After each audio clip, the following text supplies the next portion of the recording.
Hi everyone, today we'll be taking a look at Halfway Home by Tommy Emmanuel. It's not the easiest song, but I will provide you with a few alternatives and a few tips on how to play it and how to improve your chances of getting it up to speed, because it is quite a fast song. So it will take some work, and it will take some time with a metronome as well to get this up to speed. A few quick pointers first. As usual, the guitar is in drop D tuning with a capo on the 2nd fret. Now you don't have to look long online to find versions of Tommy Emmanuel playing this in open position, but I would suggest using the capo on the 2nd fret just because this makes the hardest part of the song, namely the stretches in the verse, a bit easier to play. I've even had students who play this song with the capo on the 3rd or 4th fret just to make those stretches a bit more manageable, but I'll give you an extra word as soon as we arrive at that point. So let's dive into it. Get your thumb pick, get your capo, get your guitar, and let's get to work. We're starting out with the intro. So we're in drop D tuning. And we're starting out on a regular D chord, but we're not playing the high E string, so we're basically playing a power chord voicing, so open string, open string, open string, 2nd fret, 3rd fret. This is the picking pattern.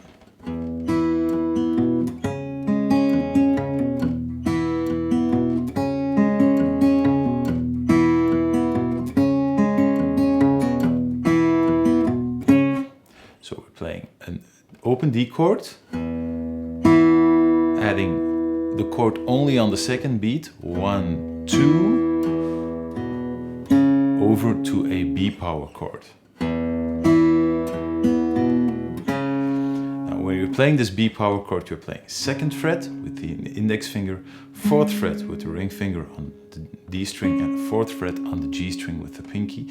But you're also using the open B string as well. Now the note you're playing with the pinky and the note you're playing on the open B string is exactly the same pitch, but it actually makes playing this part a little bit easier, since you can alternate between index finger and ring finger on the right hand without having to play the same string over and over again. So only the 2nd bar sounds like this.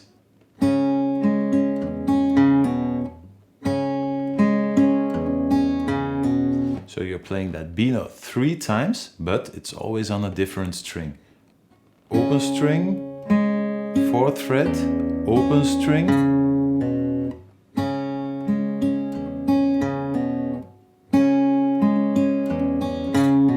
and you're rounding out that bar always with a pull-off from the 2nd fret to an open bass string. So if we add those 2 bars together, this is what you get.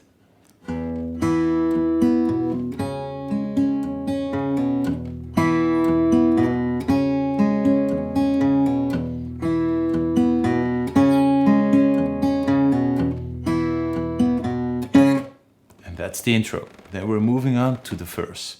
The verse starts with an upbeat with an open string lick. So that's the intro melody to the verse. You're playing this 7th fret with the ring finger, open B string, 6th fret on the G string with the middle finger, hammering on with the pinky to the 7th fret, and then closing down with an open E string. The secret, or the key ingredient to playing this right, is getting all the notes exactly even. So these are 16 notes, every one of them. So each note has to be exactly as long or as short, however you want to see it, as the previous one. A bit slower. The biggest risk is speeding up on this hammer-on, is doing the hammer-on a bit too quick. So take your time and make sure all these notes are exactly the same length. And then from there on, it's straight into the melody of the verse. And this is going to be probably the biggest challenge of the song, namely the stretches. So this is how it goes. Let me play the first verse completely, then I'll come back and do the explanation.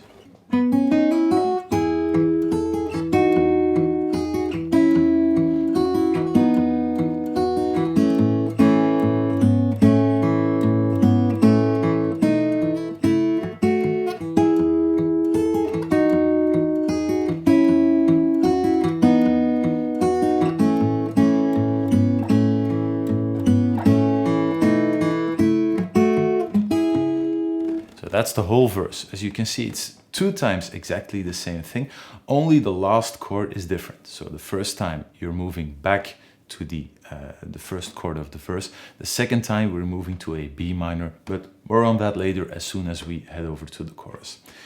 You've probably already noticed what the problem is going to be. These are quite large stretches. So if you play the first chord, you need open strings on the bass notes, and then 7th fret with the ring finger, 7th fret with the pinky, and 3rd fret with the index finger on the high E string. This is quite a large chord, so that's not easy to play. As you can see, what makes it easier is the capo on the 2nd fret. Now maybe you realize what the advantage can be to using the capo on the 3rd or maybe even the 4th fret, because your frets are always getting closer together the higher you move up the neck.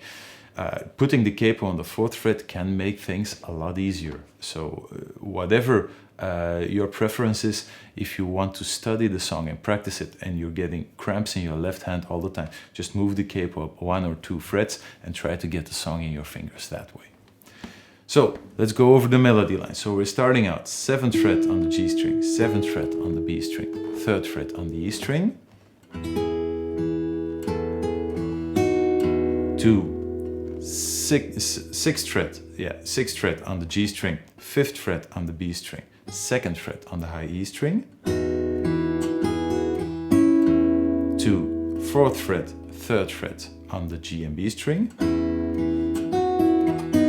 and then to 2 times the 2nd fret again on the G and B string. So the melody always moves in the same way.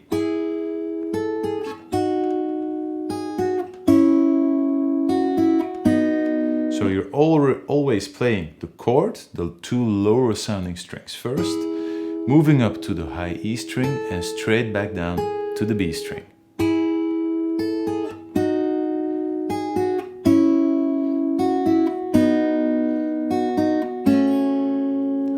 With the bass notes added.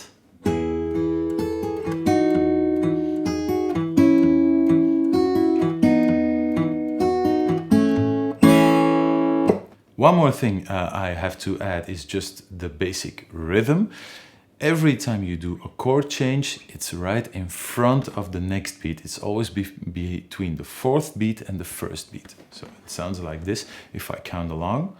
1, 2, 3, 4, 1, 2, 3, 4, 1, 2, 3, 4, 1, 2, 3, 4. That's what you get if you add in the counts along with the rhythm. So every chord change moving down is between the 4th beat and the 1st beat of the next bar.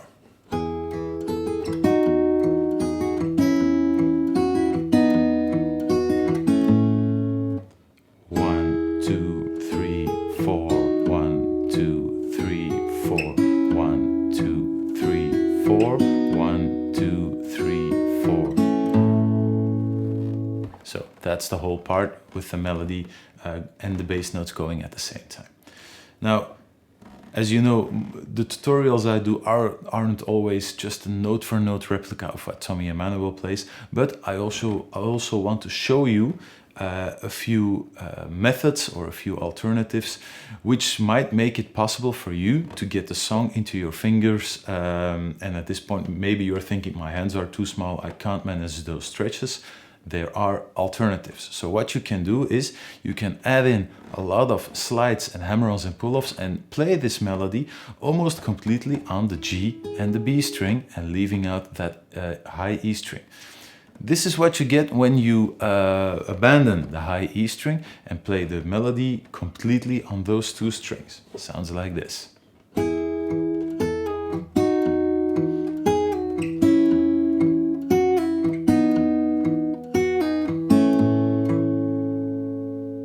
Time, a bit more up to speed.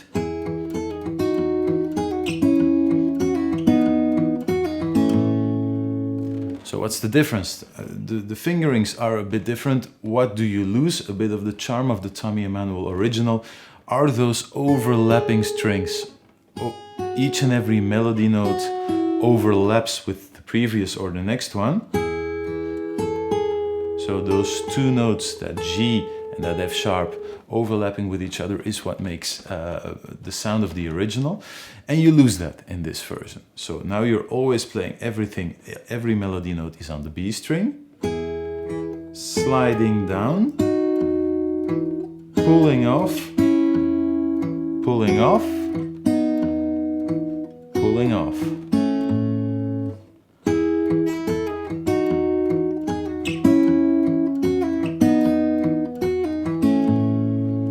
That might be an alternative. There is another way, and that's mixing up both approaches, so playing a bit of the Tommy Emmanuel original and adding in some of those hammer-ons and pull-offs. That's what I sometimes do. Those hammer-ons and pull-offs really take the heat off the right hand for just a few seconds, which sometimes can be necessary to recuperate very quickly, because the pace of the song is very quick. You're close to 140 beats per minute, and it's quite demanding for the right hand to keep that going all the time. So something I like to play once in a while is this. And then pulling off, and then pulling off here, and then back to the open string.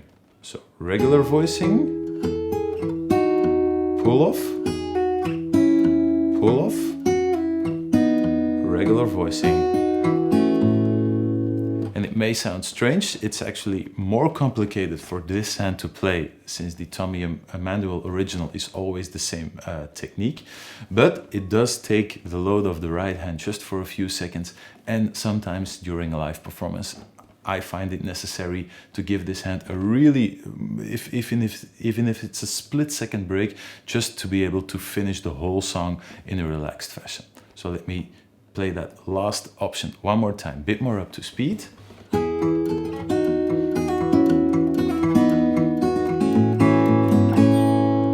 So, and it's not really that noticeable. If you know what to look for, you hear the pull-off, but this is something you can mix up as well. For the rest of the tutorial, I will be sticking to the original fingering, but know that these options are there and you can take them. As soon as you manage to navigate those stretches and play the melody, you're good to go. The rest of the song will probably be easier than this first part. Now we're moving over to a G chord.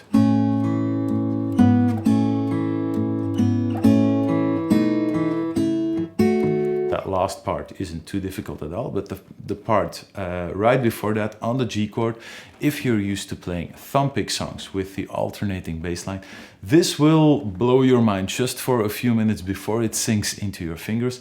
Is you have to stop alternating the bass string and you have to play the same bass string a few times in a row. I think 3 times in total.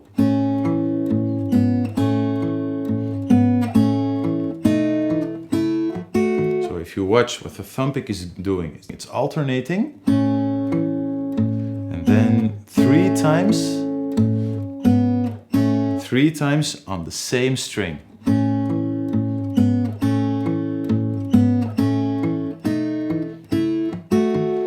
That doesn't seem too difficult, but for people who have been training for this style for years, always with the alternating thumb, this might feel a little bit alien. It did for me at least. So when you exit this part, it's just an ascending bass line going up to the very first chord of the verse again.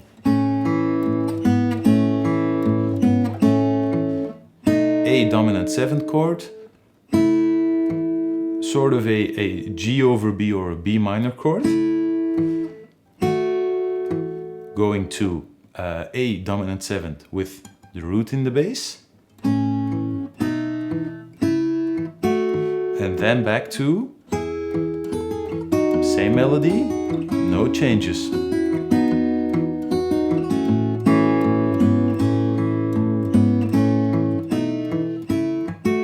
We're ending on exactly the same part, but now the second time we're moving over to the chorus and to a B minor chord. So that's the start of the chorus. Let me play the chorus one time for you.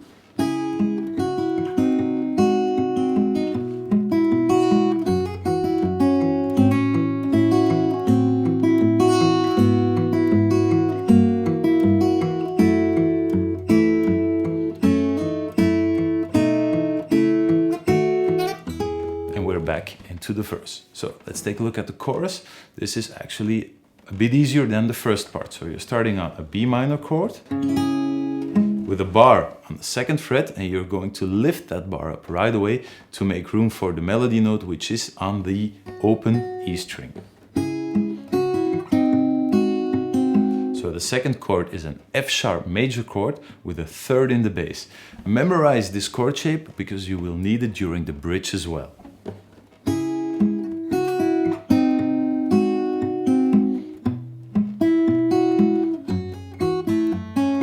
So for people who have seen the other tutorials, I'm always on the lookout for people with smaller hands who cannot play these bass notes with the thumb over the side of the neck. This is actually one of the easier ones, as you only have to play on the top 2 strings. So there's no big chord to hold down while reaching with the thumb over the side of the neck.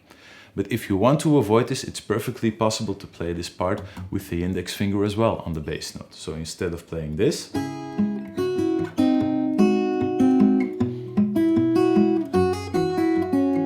can play as well. So with the index finger, with the thumb. So with the index finger, of course, you have to refinger a few things. You're playing the hammer on with the middle finger and the melody note with the ring finger. And with the thumb over the side of the neck, you will be playing the same notes with the index finger and the middle finger. And then the next part consists of a bunch of chords moving down the neck. You're starting out on a G chord, going to a G minor chord. I have to play this like this, so with the index finger and the middle finger on the 3rd fret and the ring finger on the bass notes. Maybe if it's easier for you, you can use the pinky as well. Tommy himself uses one of those tiny little bar chords, but I don't know, maybe it's the size of my hands or he has something really special going on, but I can't seem to manage to play this little bar chord and have the E string ringing out open. So I'm obligated to play this with 2 separate fingers. To the 2nd chord, G minor. Then both the ring finger and the index finger are moving down 1 fret. The middle finger stays where it is, so from the G minor chord to a D chord with an F sharp in the bass. 2, you can look at this in different ways. Either it's an F minor 6th chord, or it can also be a D minor flat 5 chord. It's possible as well. So what happens again is the index finger and the ring finger move down 1 more fret, but it's probably physically pretty hard to keep the ring finger again, the middle finger, sorry, again, where it has to be. So you slide down and you replace the middle finger on the 3rd fret with the pinky, exactly same place. So from G to G minor to D over F sharp to F minor 6th to E minor 7th. That's the whole chord change. You're always playing the open E string on top as part of the melody. When I add in the alternating bass note and the melody, it sounds like this.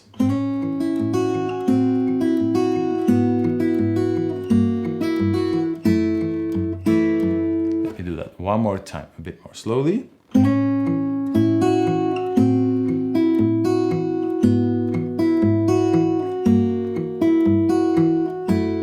So it's always the same rhythm except the very first one. So those last 2 notes are just a bit quicker in succession to each other, and then everything else is the same rhythm.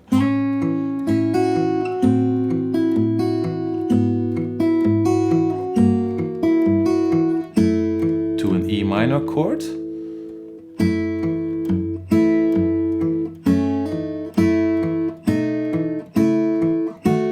To that same ascending bass line and the same ascending melody we had before to link the first and the second part of the verse.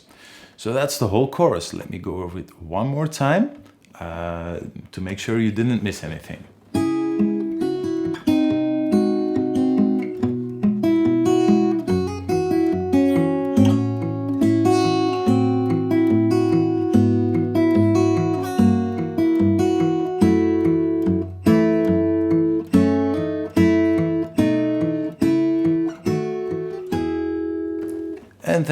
straight into the second verse. Second verse and second chorus are completely identical to the first one. So instead of repeating the first and the first chorus and verse, I'm just gonna play the second one a bit slower, and then we're heading straight into the bridge. So remember, this is first verse, first chorus has been done now. This is the second verse and the second chorus. So let me start from the E minor 7th chord.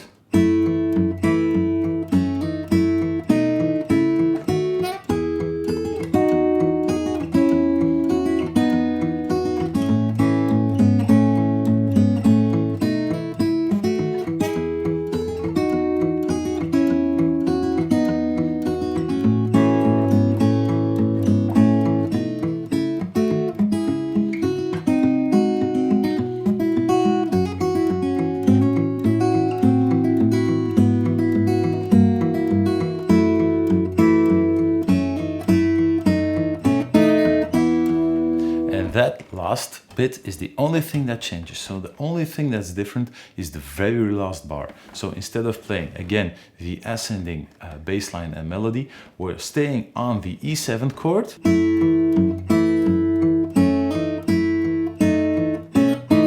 moving to an A dominant 7th chord.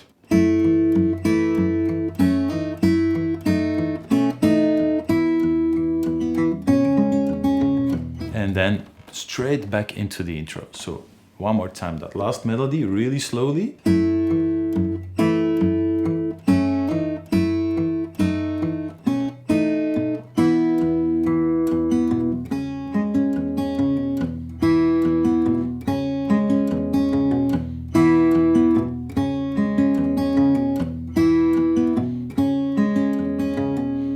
So, and then we're playing straight after that last chorus, we're playing the intro again, completely, without that last open string lick to head into the verse, because now we're heading into the bridge, which is the last new section you will learn.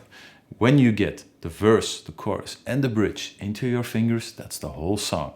With very little variations, it's almost everything is repeated in some way or another. So let's have a look at that last section, which is the bridge.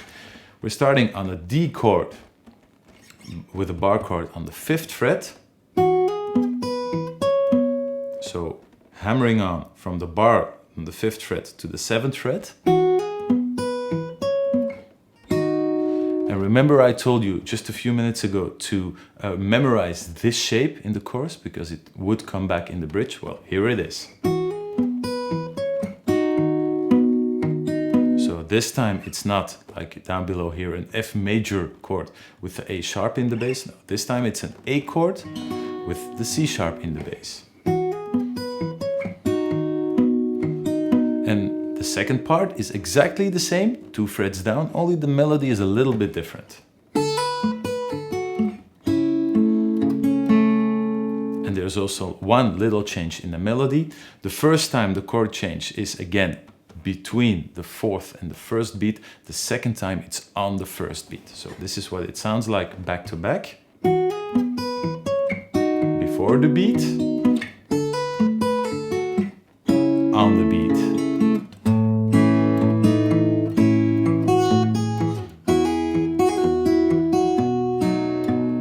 So heading over to a G chord, melody from an open string to the 2nd fret to the 3rd fret to an open E string to the 1st fret on the E string.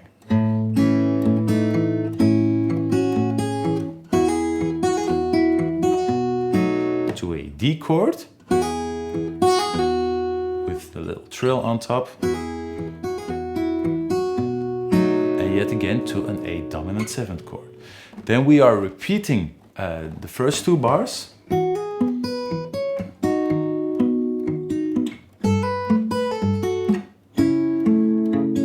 With one difference, did you spot it? When we head to the second time we're playing the melody, so the first time is exactly the same. But the second time we're going to play the low E string as a root note. Let me play them back to back.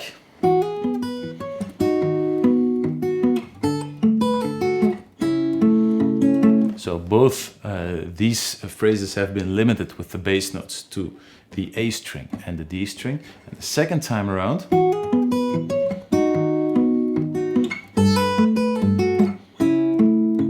we're playing the root note on the low E string, 3rd fret, which sounds like an F due to the drop D tuning. Then we're moving over to a B flat chord.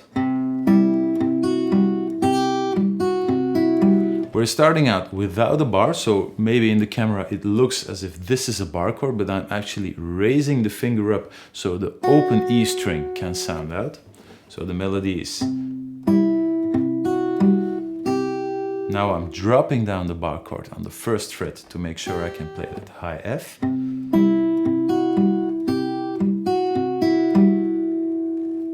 Bar chord on the 2nd fret. With a bit melody in 6th.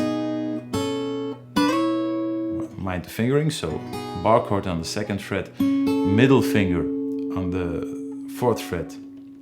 Then I'm just keeping down this bar. 2 ring finger and pinky sliding up to the 7th fret. And then to a very, very typical Tommy Emmanuel voicing. Ring finger, 5th fret on the high E string. Index finger, 3rd fret on the B string, and the pinky, 6th fret on the G string. This is a voicing you see a lot in his playing. He uses it in I've Always Thought of You, Those Who Wait. There are quite a lot of songs where he uses this voicing. So that's what he does also in this song. And then arpeggiating. So 2 times. The same notes, then leaving out the ring finger, playing an open string instead, and then leaving out the index finger, and then ending up on the 7th fret of the D string. If you play that in succession to each other, this is what it sounds like.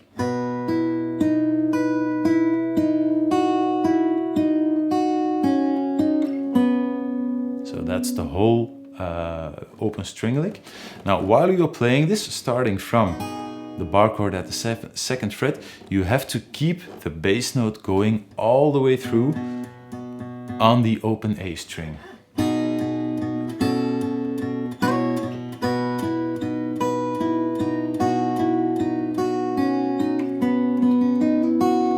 So it only drops out during the last few notes, but for the rest, this pedal note in the bass keeps going the whole time.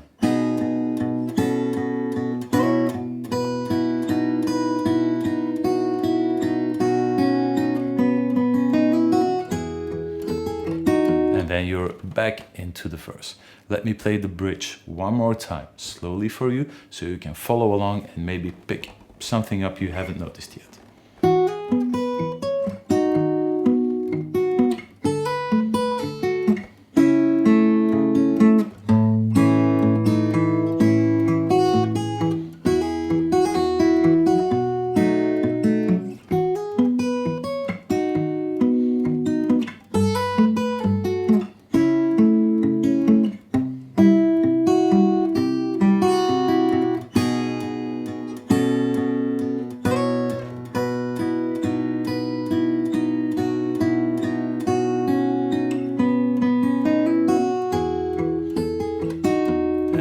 Straight back into the verse.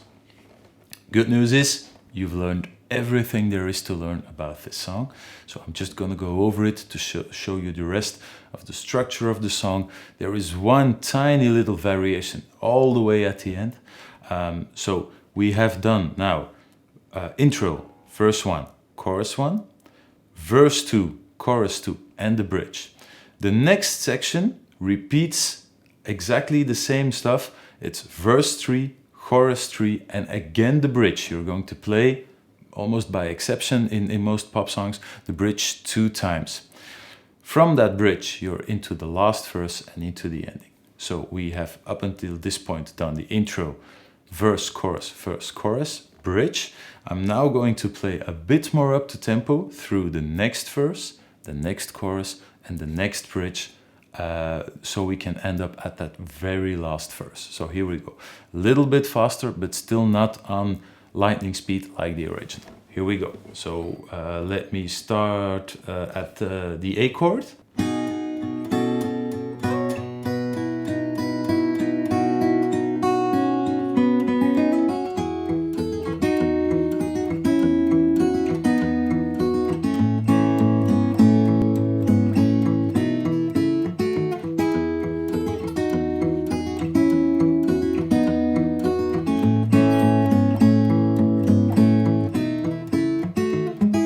Chorus.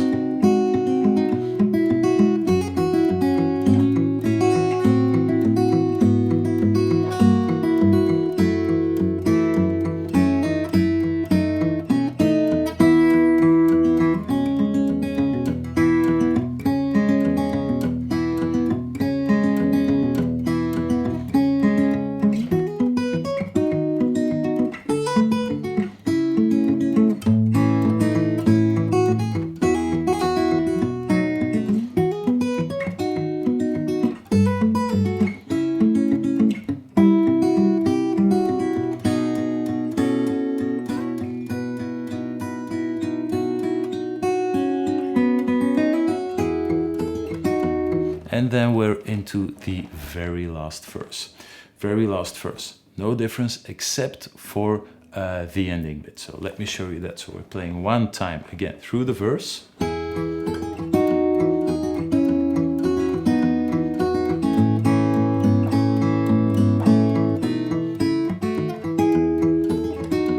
Now the single difference up until this point.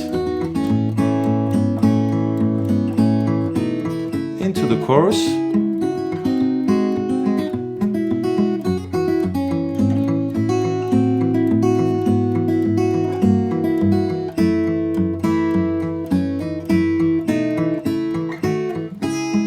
And there it is, that's the difference. So there we're ending up on the E minor chord.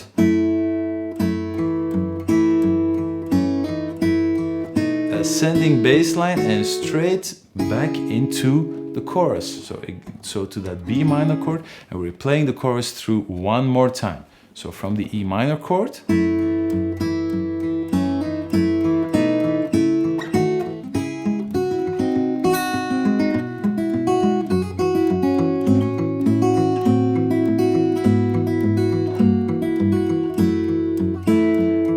for dramatic effect, you may pause on this chord.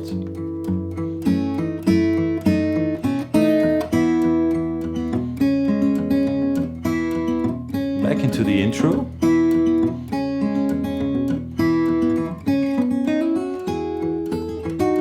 Slowing down.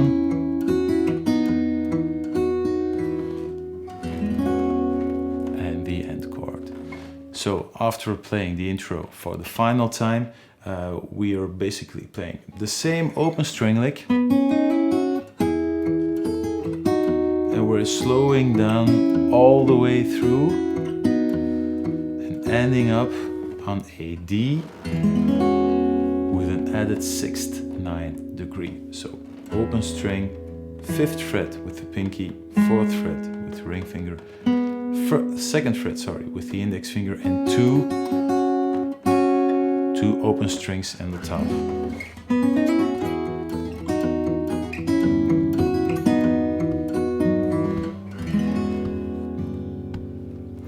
So there you go, that's the whole of Halfway Home. That's everything you need to know to get the song into your fingers. As always, take it slow, maybe think about those alternatives, about those hammer-ons, pull-offs, slides I suggested. Maybe you can put them to use. If the stretches are too big, move the capo up 1 or 2 frets to make him a bit smaller. If you have room for even larger stretches, then you can leave out the capo and just play this song in standard position with the open string. Whatever you do, have fun, enjoy the tune. It's a beautiful piece of music, and see you next time. Bye bye.